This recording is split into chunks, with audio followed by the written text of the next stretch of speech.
중요한 거는 학원을 하나도 보내지 않는 대한민국 3인 가정에서 어느 정도 아껴 살았을 때 평균적으로 저축 가능한 금액이 7만 원이라는 거예요. 안녕하세요, 엣지입니다.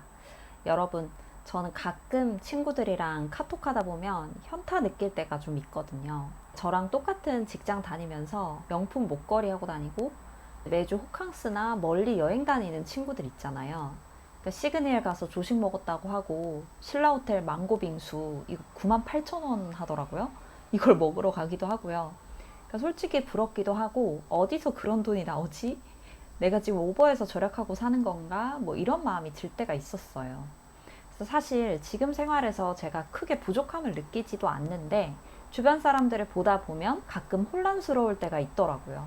SNS에서도 10억, 몇십억, 뭐 월천 벌고 나 빼고는 다 돈을 잘 벌고 있는 것 같아서 상대적인 패배감도 들고 난 왜 이것밖에 안 되지? 막 이런 자책도 하게 되더라고요. 그래서 오늘은 우리가 SNS에서 볼 수 있는 사람들 말고 진짜 대한민국 30대의 평균 소득과 자산, 부채에 대해서 최근 자료를 보면서 팩트 체크를 해보려고 해요. 더불어서 제가 비교 지옥에서 벗어날 수 있었던 심플한 방법도 함께 공유해 보려고 합니다. 우선 30대 평균 소득부터 볼게요. 중위소득을 기준으로 보겠습니다. 중위소득은 대한민국 근로자를 1등부터 꼴등까지 쭉 줄을 세웠을 때 딱 중간 순위인 사람의 소득을 말하는 건데요. 30세에서 39세 중위소득을 평균 내면 318만 원이네요. 이거 세 전이거든요. 그러면은 네이버에서 연봉 계산기로 세 후를 따져봤을 때 실제로는 282만 원 정도를 받습니다. SNS에서는 저 빼고 전부 월천 버는 줄 알았잖아요, 저. 다음으로는 주 가구 연령이 30에서 39세 사이인 가정의 자산을 한번 볼게요. 자산이 4억 1246만 원이고 부채는 1억 1307만 원이네요. 그러면 순자산이 한 3억 정도 되는 거죠. 요즘 대출금리를 5% 정도로 본다고 했을 때 1억 1307만 원의 월 이자 비용은 47만 원 정도입니다. 맞벌이를 한다고 가정을 하고 세후 소득을 282만 원 곱하기 2 해서 564만 원이라고 치면 월 이자 47만 원을 빼고 실제 월 현금 흐름은 517만 원이 되죠. 외벌이를 하고 있다면 월 현금 흐름은 235만 원이 되고요. 실제로 30에서 39세 사이에 결혼하시는 분들도 많고 아기를 낳는 가정도 많잖아요. 육아휴직으로 인한 외벌이가 되는 시기도 분명히 존재를 할 거예요. 근데 그건 배제하고 맞벌이라 가정하고 저축 가능 금액을 한번 계산해 볼게요. 저도 초절약하는 가정은 아닌데 어느 정도 아껴 쓰면 한 250만 원 정도 월 생활비로 나가더라고요. 부부 용돈 다 포함해서요. 그럼 저축 가능한 금액은 517만 원 빼기 250만 원 하면 267만 원이잖아요. 근데 저는 아이한테 어떤 사교육도 하고 있질 않거든요. 만 3살이기도 하고 사교육을 시작하게 되면 지출은 더 커지겠죠. 그러니까 중요한 거는 학원을 하나도 보내지 않는 대한민국 3인 가정에서 어느 정도 아껴 살았을 때 평균적으로 저축 가능한 금액이 267만 원이라는 거예요.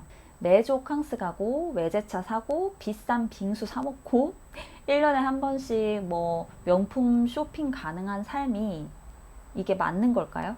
우리가 SNS에서 보는 것들은 그 사람 인생의 어쩌면 최고의 순간들이거든요. 우리가 대충 앉아가지고 김에 밥 사 먹는 그런 일상을 SNS에 올리진 않잖아요. 어쩌다 한 번 가는 호캉스, 기념일에 간 레스토랑 음식 이런 거 올리는 사람들이 많잖아요. 근데 이게 일상인 것처럼 착각하면 절대 안 되고 그게 일상이라면 대한민국 평균 가정에서는 부담이 되는 게 맞다는 거죠. 제가 이 비교 지옥에서 벗어날 수 있었던 게 바로 저의 노후 대비 그 표를 보고 나서인데요. 바로 이겁니다.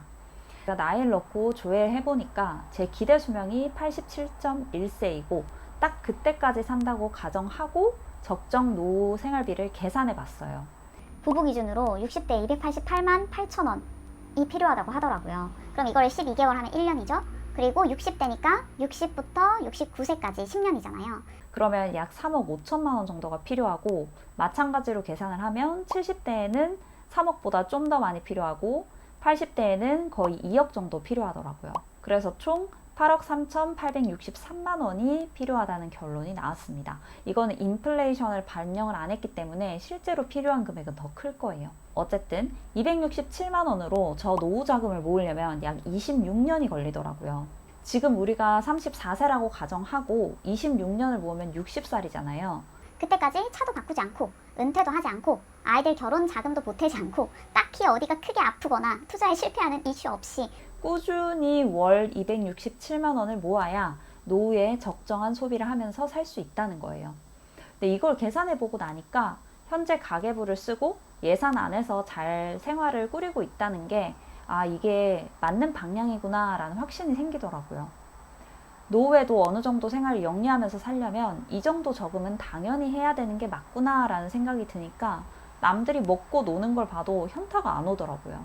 그 망고 빙수를 굳이 가서 사 먹기보다는 내가 나이 들어서도 품위를 지킬 수 있게 하는 게 더 중요하다고 생각을 하니까요. 외제차를 안 탄다고 내가 불행을 느끼는 사람이 아닌데 SNS에서 본 사람들을 내 삶의 기준으로 삼고 똑같은 소비를 하기 위해서 무리를 하는 건 아니라고 생각이 들더라고요. 내 소득을 늘리든지 꾸준히 벌 수 있는 투자 실력을 갖추든지 우리가 정말 더 여유로워질 때까지는 내가 정한 예산 안에서 쓰는 이 생활이 맞다. 보여주기 위해서 하진 말자라는 다짐을 다시 한번 하게 됐습니다. 아마 이 영상 보신 분들은 자기 속도에 맞게 잘 가고 있는 사람들일 거예요. 우리 앞으로도 내가 중요하게 생각하는 그 우선순위를 잊지 않고 차근차근 걸어갔으면 좋겠습니다. 그럼 다음 영상에서 또 만나요. 안녕.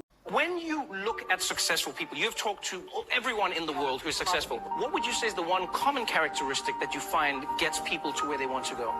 The most important question is the people get to where they want to go because they know where they want to go. Oh, wow. Most people don't know where they want to go. Most people, a lot of people are going and being driven by what they think they should do, Right. what other people say they should do, what they have carried in their mind for a long time they should do. But the most important question you can ever ask yourself is, what do I really want? Wow. And the answer to that, once you can establish for yourself what the answer to that is, and have everything you do, every choice you make, move you in the direction of what you say your vision is. Right. And when you do that, the forces of life rise up to meet you. The reason why most people have such chaotic lives is because they're living in chaos in their head. And as soon as you get clear,